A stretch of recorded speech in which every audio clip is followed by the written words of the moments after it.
Time's up. Admiral. Here it comes. Chevron 1, coded. For my ally is the Force, and the powerful ally it is.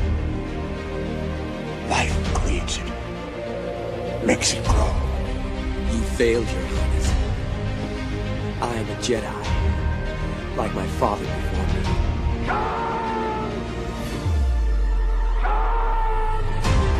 Cry hammer, and let's set the dogs of war. Chevron 2 is coded.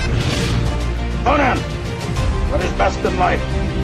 Crush your enemies, see them driven before you, to hear the lamentation of your women. It's all in the reflexes. Well, I'll also say that you're heavy into martial arts, Tai Chi and all that killer stuff. I suppose we have to register you as a lethal weapon. Chevron 3 encoded. And somebody ought to belt you in the mouth. But I won't. I won't. The hell I will. Chevron 4 encoded. Do you expect me to talk? No, Mr. Bond, I expect you to die. Chevron 5 encoded. You take the blue pill. The story ends. You wake up in your bed and believe whatever you want to. You take the red pill. You stay in Wonderland. And I show you how deep the rabbit hole goes. Chevron 6 encoded. Now, come on, you can, little boy. Great Scott. Back off, man. I'm a scientist. You shall not pass! I thought I'd die fighting side by side with an elf. What about side by side with a friend? The day may come when the courage of men fails, when we forsake our friends and break all bonds of fellowship. But it is not this day.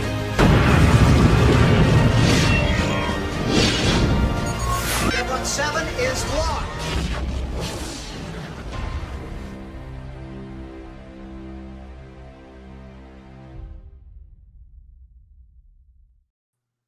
Howdy, all. Welcome to Saturday Night Drive-In, where we take a break from the nonsense and talk movies. Have a good time.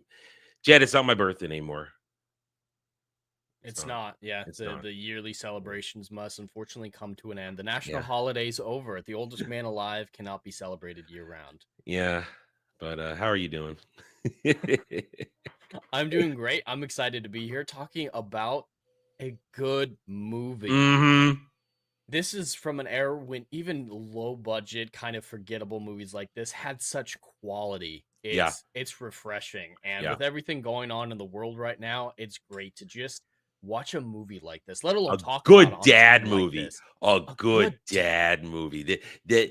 This movie has so many moments of, man, this is good dad stuff, and it hits you right here, man. I saw all the places where a modern day writer would be like, oh, the son resents his father for leaving him. Like, he chose to be a fireman, which means he didn't care about me or some shit like that. Yeah. But no, this was both men understood, hey, we've got dangerous jobs. And masculine men. Very masculine. Yeah. I love it. And there was no resentment about his dad pushing him to baseball or something. No. And then he loses interest because his dad isn't there, the thing they shared. I'm glad you enjoyed this movie, because this is such a solid, fun, well acted, well shot, well written, everything. The science needs some help, but the plot, but it's science the fiction. The acting is phenomenal. I mean, this is a time travel movie without time travel. And what I love about it so much, this is how this movie nails the key aspect of time travel: cause and effect. Cause and certain effect. Types of time travel. Yeah. See, I'm a firm believer in adhering to cause and effect in time travel. If you alter something in the past, Back to the Future rules. It changes in the future, and of course, there's a lot of hyped up moments when it happens to this, but it's good stuff, and I love it. That's what I love. That's one of the things that I think I resonate with this movie so much, because it adheres to the type of time travel rules that I really lock onto and believe in. They're the least scientifically accurate rules, but at least it's internally consistent. Yes. Yeah. And it's a fantasy movie. It's not. I mean, we know that you like hard science especially when we're doing space travel movies. But this movie's not trying to be anything more than a science fantasy movie. Yeah, I would definitely put this more in the fantasy category for the way it works, because they don't explain it more than solar flares and aurora borealis, which I laughed at a little bit.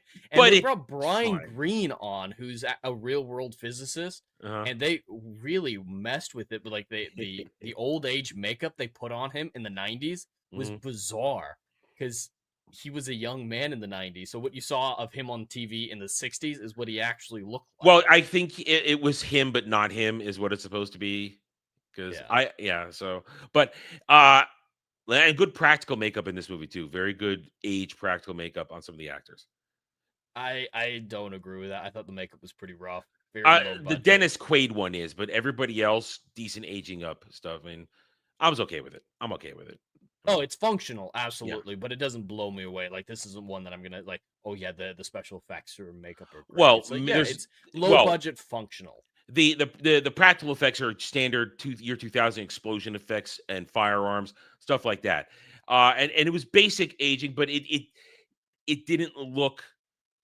I wasn't broken out when I looked at older versions of people. I mean, Andre Braugher, the age of makeup looks fine. The one who plays the wife, she looks fine.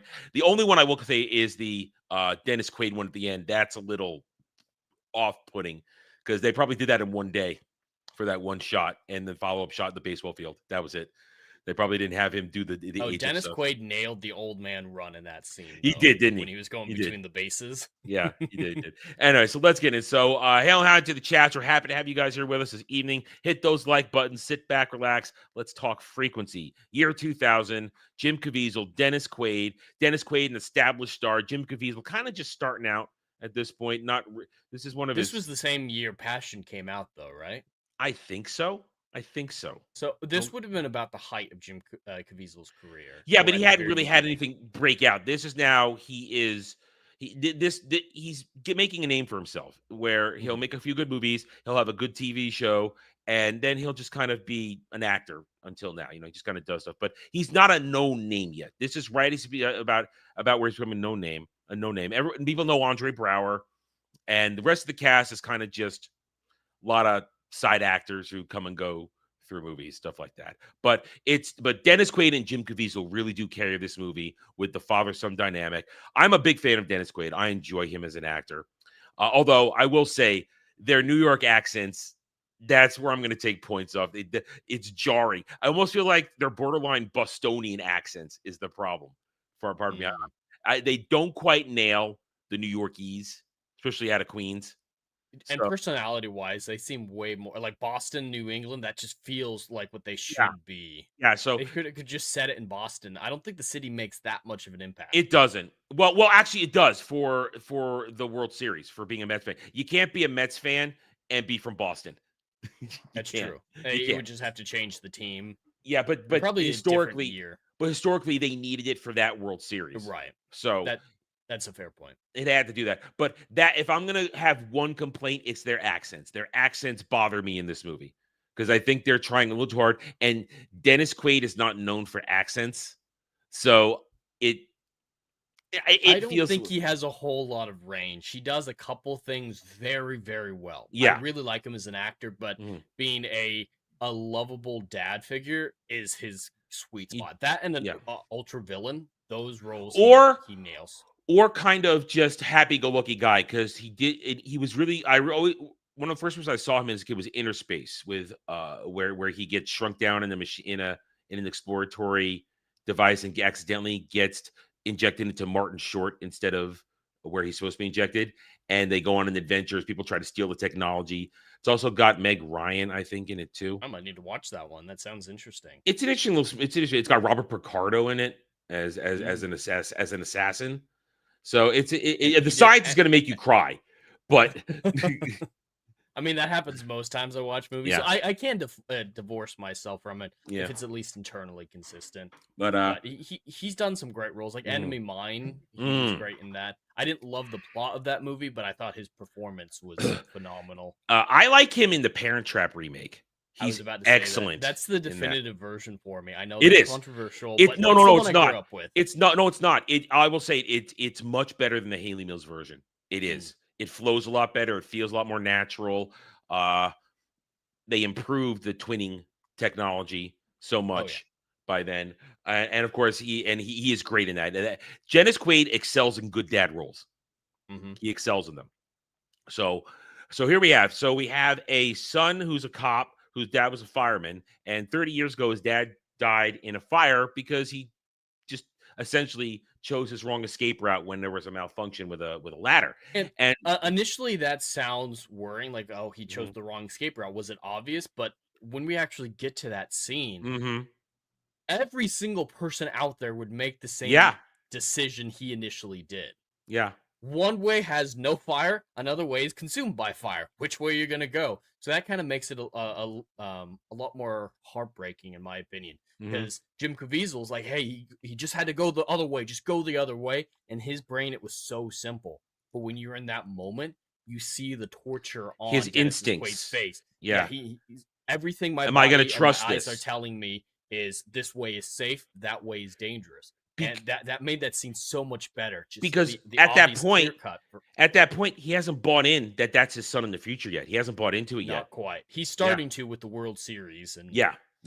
But and then it's like there it is. There's the choice, and something about it says I'm going to trust this. And the unlikely way out has basically a slide that allows him to a grain chute, to get out of there. And that actually made sense. At first I was like, what the fuck is going on? And then I saw how the chute went into the water. It was to load up freighters. Like that, it just made sense. So they crafted it in their Deus Ex Machina, for lack of a better term, escape route in a way that was integrated logically. One of my fears with watches is that you'd get annoyed by some of the coincidences, but I think the movie does a good job of.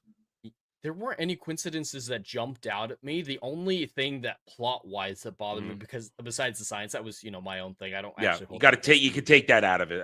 Absolutely, you're gonna take that out, especially for my final rankings. But the only thing that kind of bothered me is how quickly Jim Caviezel accepted the truth of the situation. The way Dennis did with not believing in the World Series and then that decision, the fire.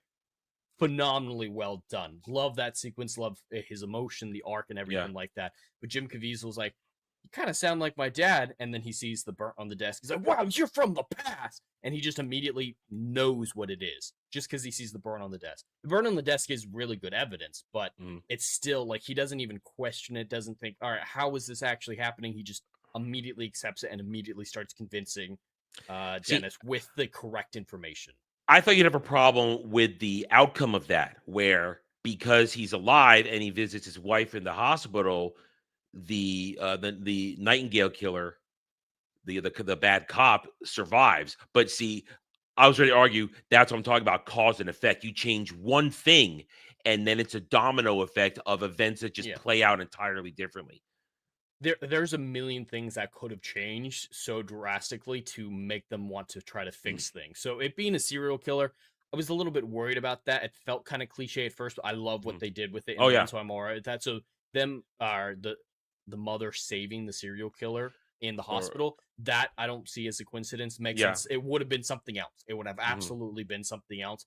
I think the more coincidence comes in that he was already investigating one of the Nightingale murders prior to that's the only one that I'm a little iffy about. It makes, I mean, he's a cop.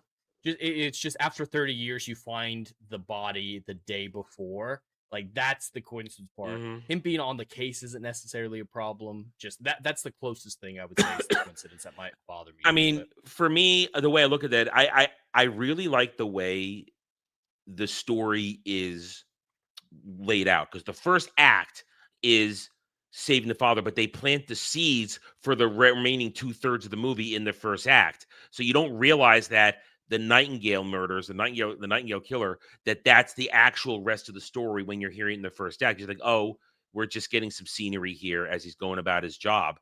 But suddenly you realize when John saves Frank, we're only 40 minutes into the movie at this point, and it's a 2-hour movie. So then you realize, wait, so what are we doing for the rest of the movie? You're watching for the first time like you're thinking, okay, what's going to go on now? And then you realize, okay, go wrong. Now here are the consequences. And suddenly the Nightingale murder went from 3 to 10 or 11 including John's mom, who he probably locked onto because he saw her in the hospital when he woke up out of his out of being on the bed there.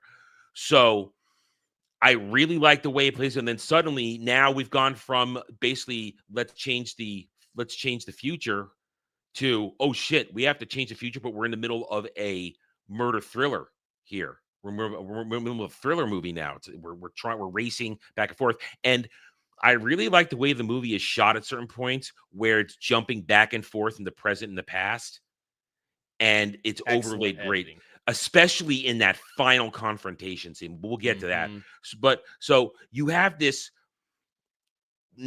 great thing where John realized we're going to solve this mystery. We're going to solve this murder because I know where he's going to be because I have the evidence, and we're going to get this done. And what I do like is, first of all, actually, I wanted to go about this. We jumped way ahead where I wanted to. I wanted to talk about the start of the movie where you get introduced to Frank, Dennis Quaid, in just a great opening sequence. Like, this man is a hero.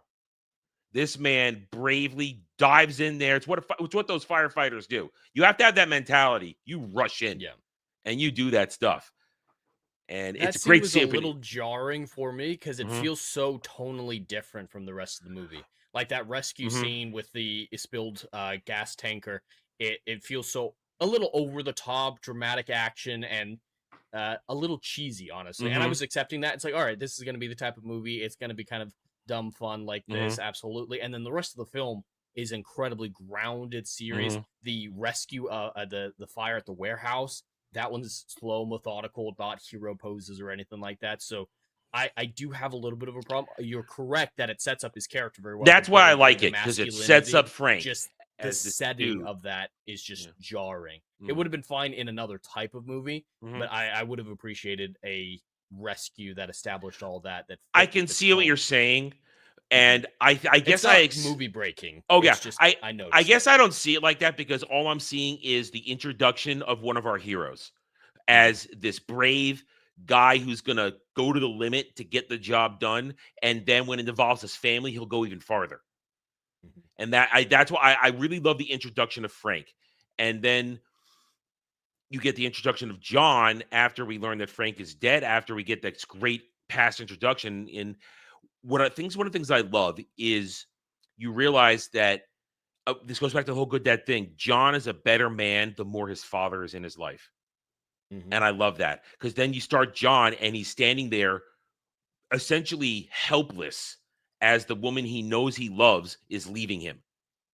And he's just standing there letting it happen because what was once the positive masculine influence when it comes to women was there gone too soon to finish teaching him the rules to the game, essentially on what you do to take care of your significant other, to make them feel, because you see Frank, he takes care of his wife. He loves his wife. He shows her all the love and affection a good husband should show a wife. And then she responds in kind.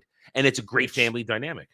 It shows so well the importance of a male role model in a child's life, especially a young boy. Because you're right, like when he's an adult in the initial timeline, he's not a bad person. No, he's not. He's overly just addicted. Emotionally dysfunctional. That's all. Dysfunctional. Yeah, that's a great way of putting it. He's just a little dysfunctional, and that's a great starting point. Like, I think the movie would have suffered if he had just been an asshole, a terrible human being, gone too far with that, but gone enough to say, just like you put it, he's a better man with his father in his life. And I think most people can agree with that sentiment, is with a positive role model, a male role model in your early development, you can be a better person. And they do it while still making his mom a positive influence too, because I think it's a very important moment. Not either or. It's a very important moment when we get the first scene where he's trying to teach him how to ride the bike and he's being a little too aggressive.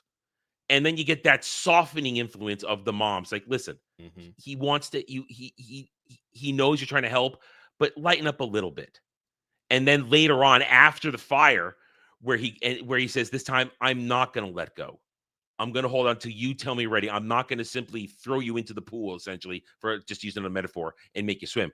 When you're ready, and then that's such a great moment of a father and son teaching the son to ride bike, and it's just happy, riding in circles. But those father-son moments in this movie with kid and adult, they get me. They really get me because when it's done right, it's telling the truth. I mean, I'll bet my dad wasn't around anymore when I had to learn to ride a bike, and I had to figure that shit out for myself, and I fell down a lot, and so you don't know that.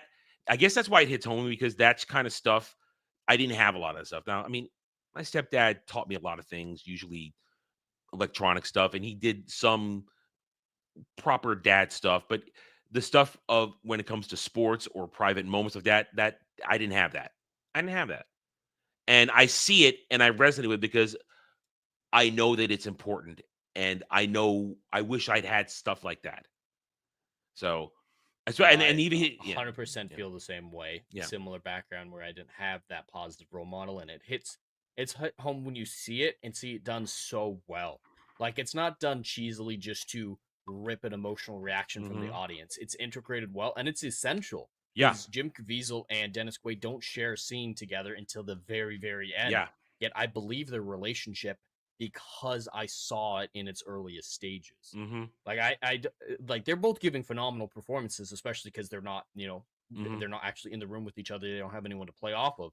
But if we didn't have those early moments with the younger version of Jim Caviezel, it wouldn't have translated as well. And it carries on, and then then we move into Act 2, where shit goes wrong, where now a murderer got to keep murdering, and then of course it directly hit John's family because they got his mom, and now it's personal. And what I love about this is John goes about it as a cop, but he gets Frank involved, and the problem is Frank is a fireman. And he doesn't know how to do the shit. And I think it works. He makes every mistake in the book, but it's believable. And that's what makes him also a great protagonist. He's flawed because he's trying to do a job. He says, I'm a fireman. I'm not a cop. I don't know how to do this. And he doesn't, because a trained detective would have noticed the bad cop at all those scenes. But Frank's not trained to look at his surroundings. He's trained, and it's a perfect example of the different kind of training for surrounding Frank has. So in those scenes where he tries to save the women who were targeted, Frank's only looking at the women. He's not looking at the surroundings. But then when he's getting framed for it, and he's stuck in the interrogation room, to get out, his fireman training kicks in, and he sets a trap with his knowledge of electricity and conduction and what makes a fire. And I think that's a great parallel of why it doesn't ruin it, because you're thinking, man, he's seeing fingerprints everywhere. He's doing this. He's going into the guy's apartment to look for the trophies. He shouldn't do that. Well, and fingerprints weren't that big of a thing at that point. Yeah. You saw how confused he was when Jim was saying, hey, your wallet has his fingerprint on it. Hide it for me. But yeah, it's entirely believable. He's not incompetent, like you said, with the fireman stuff. It's just the movie understands what skill sets he would logically have and capitalized off of them. And I don't know if this is controversial. Probably not. But I consider Dennis Quaid to be the protagonist, like the main character. Yeah. I don't really care about Jim Caviezel that much, honestly. Dennis is the centerpiece of the movie. He is, true. I mean, because he's the bigger star at this point. It's his movie because it all revolves around, because John does stuff, but John is just kind of moving things along, putting pieces together. All the heroism comes from Frank, Dennis Quaid. Because Jim doesn't even beat the old man at the end. Well, he also gets he just like Frank did. He gets blitzed, and it's a great scene. It's a great scene. But I want to build up. I want to go. So Frank, in his unfortunately bumbling way, triggers worse events. Because that's probably why. Well, not yet. It adds to why his wife dies, because clearly when the bad cop killed his wife, he didn't kill Frank, because Frank and Johnny were still alive in the future. So he only killed her and then left. But because at that point he's on the run. That's also a small little problem I do have, because at that point in the movie, where after because what happens, everybody, just to refresh, what happens is, as you said, Frank bungles the investigation, and gets caught, and he leaves behind evidence or has his driver's license stolen, and the bad cop, the actual murderer, plants it at the scene of a crime, and Frank is now implicated in the early stage there. So there's a whole big thing where Frank has to escape, but the thing is this, though. He convinces Andre Brower, his old friend and in the future John's boss, that the time travel thing is happening, or at least the conversations across time is happening, and that allows him to catch on and follow him as he goes to the bad cop's apartment and finds what all serial killers do. They keep trophies. That's a standard fact of serial killers. That type of serial killer, at least, they keep trophies. And then Frank and the bad cop, have a fight, and he thinks he's dead because he knocked him out and he drowned, but he escaped. Now, that's a small problem. How did that guy stay on the run for 30 years and not get caught when everybody knew it, and still have that encounter with John at the bar? So that's a small little problem. I don't think that the narrative tied up. It's one tiny little thing, which is where I drop a little bit of the narrative points for myself. Because the movie is implying at that point that he's from the version of reality where Jim Caviezel approached him as a cop and said, "Hey, I know what you did," but the effects of the past almost immediately affect the future, like with the hand getting shot off. So you're right, and the scratch across his face when wifey scratches him. So it doesn't make sense that A, he would be on the run for 30 years, but B, know anything about Jim Caviezel, because that confrontation in the bar never happened. And it's a small little thing, and in that moment, and now we'll talk about it as it's building up, because now everybody knows that Frank is innocent. This bad cop was the murderer, the serial killer, but he is now in a great sequence, which is back and forth. So Frank, during his arrest, the CB radio gets busted. Oh, we never mentioned they're communicating across time via CB radio. We never mentioned that. Sorry. But it gets busted, but then Frank fixes it. And during the fixing, he finally heeds the warning, stop smoking so you don't get lung cancer, which allows him to live the full 30 years to that point. And he fixes it and is able to talk to John, but then they're communicating, realizing, wait a minute, if everybody knows that he was the Nightingale killer, why is mom still dead? Because in that moment, and this is a really great climax, I think. It's a fantastic climax. The serial killer invades the same home in that moment, in the past and the present, and attacks father and son in the same way. Or really blitzes Frank, knocks him out, handcuffs him. But then because there were tools there, Frank manages to pick the lock with his soldering tools or little monkey stuff. And what happens, though, because then young John walks in on the serial killer trying to murder his mom, and then he chases him down. Now, Frank has freed himself and gets a shotgun, which is shown to exist in the house. They did set it up. They set it up. We know it's there. It's not just, oh, where did he get a shotgun from? Nope. His buddy's little kid found it in the trunk. And they took Chekhov's gun very seriously. And what happens then is now Frank has a problem. He's got his son hostage, and he puts the gun down. And then I do love this. Mama Bear flies out of nowhere and just jumps on him. So that I love that moment. That's just a family fighting for its life to protect itself. And she, with just a mother's instinct to throw herself at the man holding her son hostage, and he drops it, and then the family scatters. And that is such a cool moment, because in the present now, the serial killer is trying to kill Johnny, and he's overwhelmed him because he blitzed him, and they're struggling, and he's got him. He's got him because they managed to get the gun that was free. But then in the past, he lunges because nothing has happened yet. It's all happened. It's happening sometimes. It's just done so well. And then Frank blows his hand off, the hand that was holding John down. And then, of course, the transition. That's good special effects right there. That's a really good effect of the hand shriveling away. And between that and the shock, he gives a moment, and that allows. And then in the past, of course, Frank, John, and the wife survive. But then there it is in the present. Frank shows up and finishes the job with the shotgun. And I get misty, because I'm just like, man, that's Frank being a dad, a good, strong man in both moments of time. And I'm just like, you just go to go, yes, yes, and then father-son hug. Father-son hug. I'm here for you, Chief. I was here the whole time. I'm still here, Chief. I got a little misty at that. I get scene as misty. I'm well. getting misty It's right now so thinking well about it. done. It just lands. And what I loved in that moment is I do also like the special effect of the house changing of, oh, this is a house that's a family's home, not a bachelor's home anymore. Because in that moment, loving it again. Everything changed because in that moment, he is married. He has a wife and a son and expecting a second child, as we see in the epilogue moment there. And that's a world. It's a new world. And it's just, I mean, you're right there with me. It's such a good powerful absolutely. Yeah. There are some logical issues. Yeah. Like you mentioned, why is that cop there in the future? He's not only on the run in the past, but he's bleeding out while on the run. And there were gunshots, so cops are on the way. So it's a little unbelievable that he left and got away. We never saw. I never saw at the moment. At least, maybe I looked away after his hand got shot off in the past. Yeah.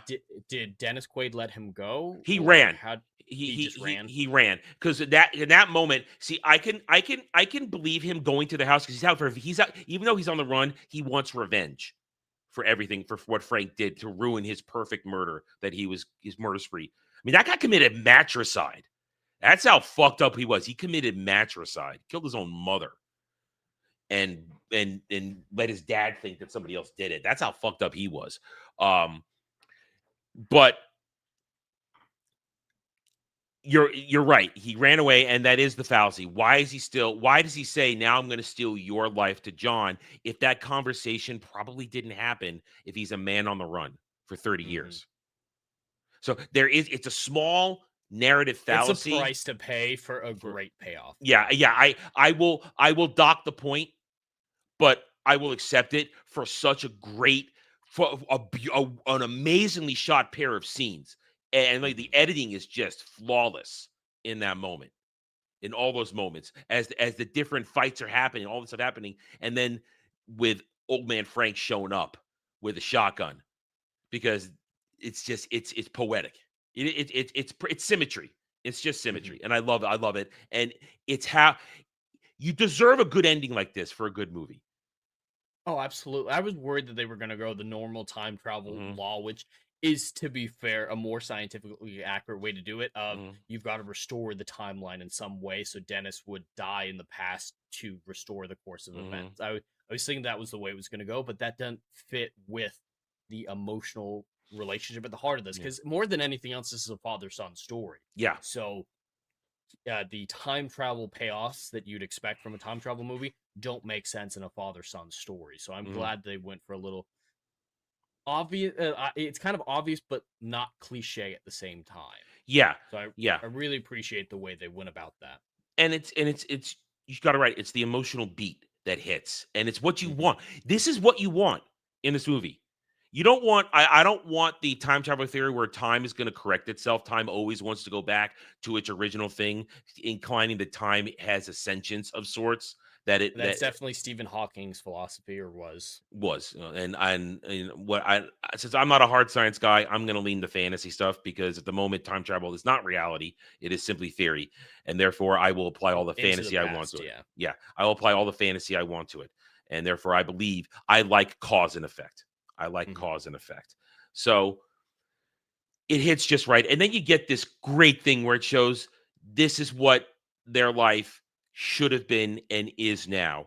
Friends and family. I do think it was he let his friend become massively wealthy by tipping him off to Yahoo. An idiot.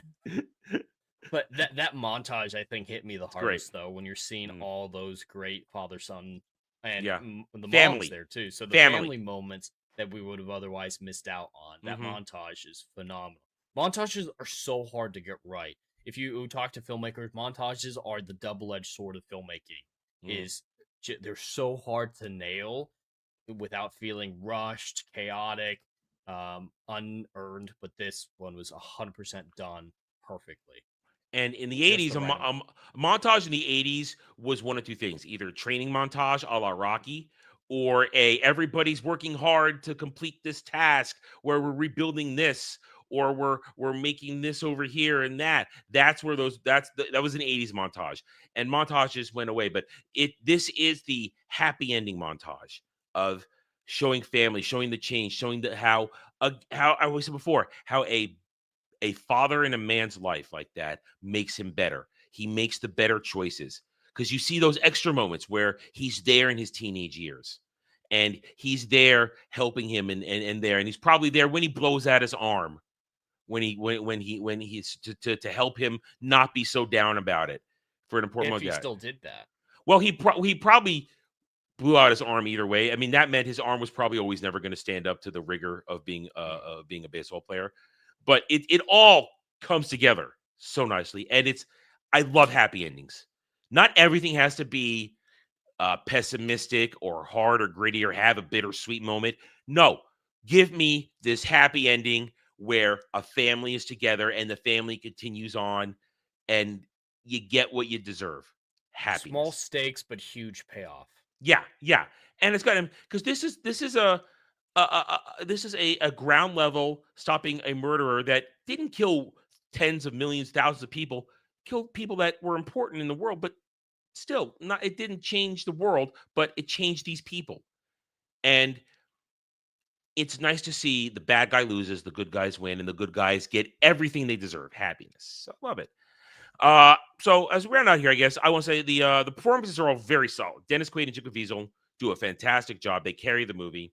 I do appreciate the aesthetics for the past and the present. They nail all the aesthetics properly. Everything looks right. Nothing feels like it's wrong when you're looking at it.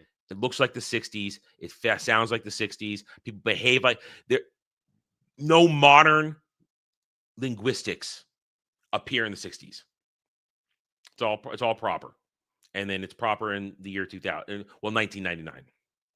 Came out in 2000, made in 1999. It takes place in 1999. I do also like that in no way, shape, or form. And I can appreciate this. You can't, because you were a zygote. No mention of Y2K in this. None. Nope. They could have easily said it was because of Y2K.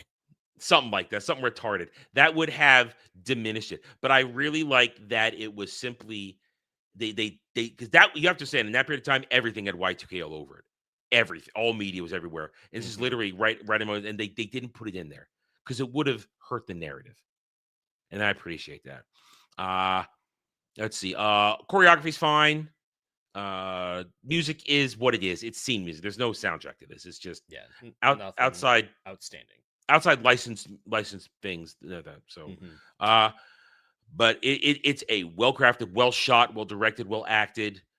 There's very few flaws. I pointed out all the flaws that I have with it. How do you feel about this? And you want to add anything?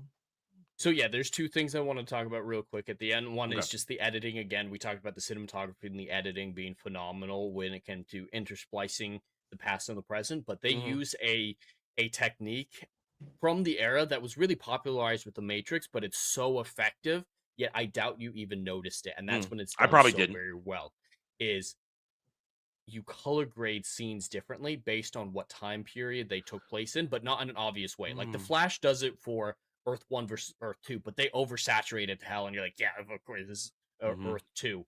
But they did it so subtly in this movie that your subconscious is able to figure out this is a shot in the past, this is a shot in the present. Like there's more warmth in the 50s, and that fits with the emotions too. Is the family's all together, everything's happy, go lucky, whatnot, and everything in 1999 is a little desaturated, a little bit darker, the bloom's higher, stuff like that, to make it feel like you don't really want to be attached to that.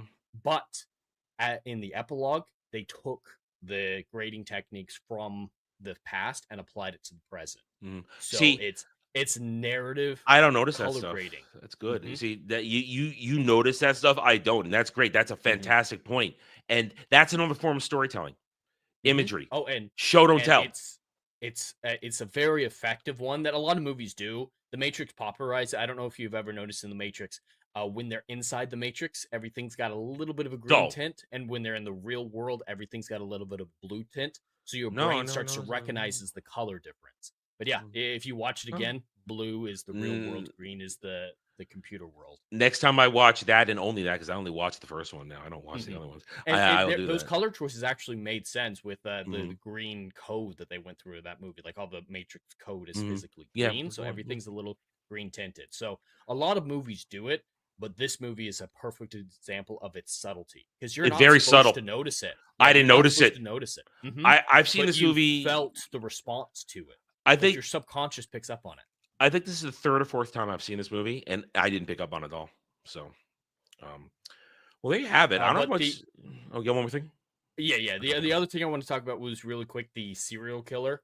I am a little bit conflicted when it comes to the serial killer, and I knew that they needed to have some sort of conflict to, after the timeline changed and, they had to fix everything. And serial killer is kind of an obvious answer, but they did a lot of great stuff with it. The serial killer himself, they did a great job at setting up his psychology. I at least got from mommy issues. He had mommy issues. But yeah, vulnerability around women, it seems to be his highlight. Like, he doesn't look like he knows how to flirt with women, so there's that aspect. And I think that he went after Jim's mother specifically because she saved his life. Because probably reliance on a female figure is not something that he's okay with. So he targeted her because he found out that she saved his life. And that psychology, I think, is there very effectively. I don't remember. Why was he injured in the hospital? They didn't say. He was just getting, he got a dose of, I think she said Benadryl, and a doctor didn't read the chart and was about to give something else that would have caused him to die, which happened in the original timeline because she wasn't there because she had been taken away because her husband, because Frank had died in the fire. Right. Which, yeah, that scene was done very well. As soon as I saw that happen, I'm like, that's the change. Like, I didn't need to be told that she wasn't supposed to be there. It made sense.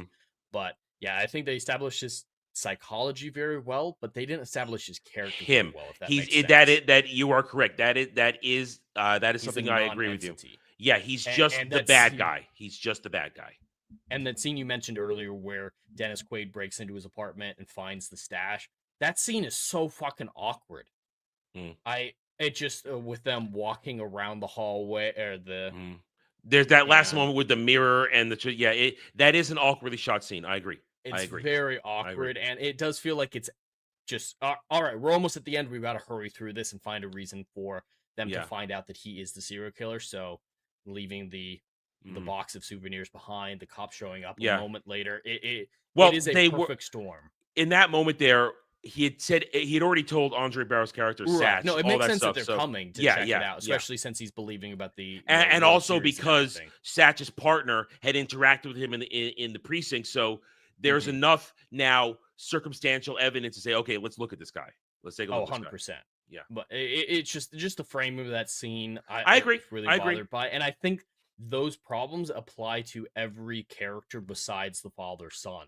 Even the mother doesn't feel particularly developed. She has great moments, like you're talking about when she jumped into the fight, and at the beginning of the movie, the mother-son moments were really good. But I don't have a sense of her character per se, and so the world feels a little bit shallow to me. There's enough for her for me. Yeah, there's enough functionally for her, but like she doesn't excel, if that makes any sense. I don't think there's any other character. I see what you're saying. The father and son who excel. They're just functional, completely functional.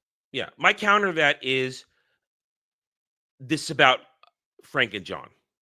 That's my counter. So, and the ancillary characters are important, but they're there to fill roles and move certain points along and to be important things. But I understand what you're saying, and I agree to some extent. But I'm here to watch Frank and John. I'm saying what's differentiating it from being a good movie from being an exceptional movie. Okay. Exceptional movies have that depth in a lot more variety. This is so closely focused on that everybody else was forgotten. They're not damaging to the plot, but they feel like plot devices, not people. They serve their purpose. What you're saying is they serve their purpose, and you want it just a smidge more, is what you're saying. Yeah, and that's just the difference between good and exceptional. Like this film is very, very good, but I'm not going to give it an exceptional score because of stuff like that. Yeah. All right. I don't have anything else to say then. So I guess it's my week. I'll score it first. As I said, I enjoy this movie every time I watch it. This is one of the best father-son dynamic movies that I've ever seen. Because no matter what, even though I've seen this multiple times, those moments hit me every time. I feel it, and I want to see it again. And I look forward. Here's the thing: I look forward to the moments. That's how you know you really like movie. Watching it on repeat, I look forward to these moments. I look forward to the father-son moments. I look forward to the climactic moment. I love it all. The performances are fantastic. I'm drawn in. Even though I was doing something else while watching this time, because I've seen it multiple times. I'm busy grinding on a video game while doing this because I can do that.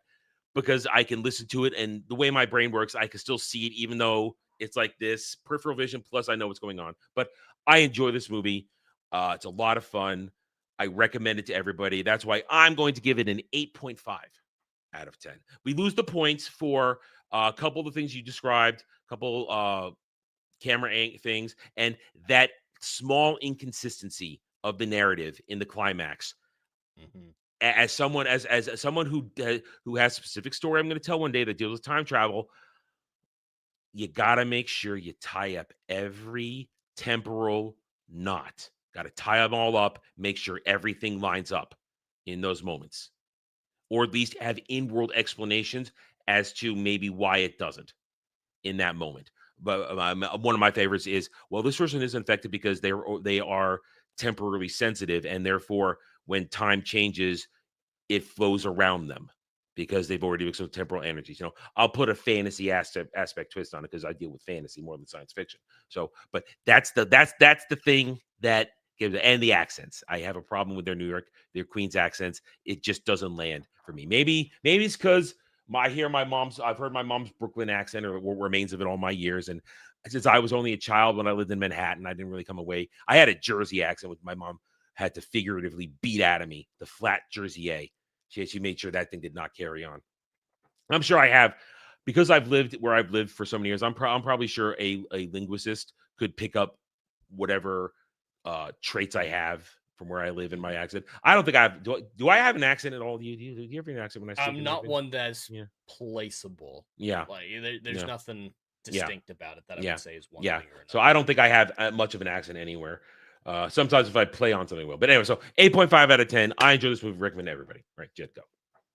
Well, I will absolutely be watching this movie again. I very much enjoyed it. It's such a heartwarming story that it feels like an island. Even from classic stories, I haven't seen a father-son story done in quite this way, done so well. So I will remember it. I will rewatch it. And the emotional aspects, the character aspects are just so strong. And that's partially because of the actors doing a phenomenal job. I do believe that there are some serious plot issues, nothing movie breaking or anything like that, just ones that are you can't ignore. So I have to give this a slightly lower score, but overall I highly recommend it, and we'll give it a 7.5 out of 10. That's good for you. I mean, you and I, you're a much harsher scorer than I am historically. So that's good. That's playoffs. I'm making the playoffs with that one. To use that term again, I use it anyway. Anyway, all right, that's it. What are you throwing at me next week? This one, I don't know how you're going to respond to. I don't remember if you have any strong opinions on it. I'm pretty sure you've seen it, but I don't know if you have strong opinions on it. Okay. It's one that I've been thinking about for a little while, and it feels appropriate right now with Avatar: Fire and Ash dominating the box office to talk about a James Cameron movie that I've never seen. We're going to be talking about his 90s film, The Abyss. I've seen The Abyss multiple times. Now, you got to watch the extended cut. You got to watch the super long one because it makes things make more sense. That's an excellent movie. It's a really good movie. Okay. I wasn't sure if fantastic. you hated it or Oh, no, it's a good movie. Fantastic cast. Fantastic Ed Harris cast. is just underrated. I firmly Ed Harris, that. Mary Steenburgen. No, sorry. Mary Stewart, Master Antonio. Michael Sheen. Great movie. You're gonna like it. I think you're gonna enjoy it. That's a thinker. And I don't know. I think they get the nautical science pretty well in that one. I'm not super familiar with the nautical, so I won't be Yeah, I know. I think they get it right. Now, there is a thing there. We'll talk about it. Just to the liquid oxygen stuff. That might be interesting when they get to the liquid oxygen stuff. So, no, this is a good movie. But you got to watch the extended one. You got to watch the director's cut, whatever they call it. Yeah. I've actually watched that last year. I've watched it pretty recently. So, it's an easy watch. Yeah. So, we'll have a good discussion next week. We'll have a good discussion. Yeah. All right. Thank you, one and all, for joining us today in both our chats. We see you guys. Some of you new names, I see it. If we don't respond, this is not so much an interactive show as much as we're having discussion. You guys are just along for the ride. So we apologize for new people if you've come in and we're not interacting. That's not how this particular panel show works. But we're thank you for being here. We hope you had a good time. Hit those like buttons. Subscribe to the channels. Links are in the description below. And we'll see you guys next time. Until then, take it easy, everybody.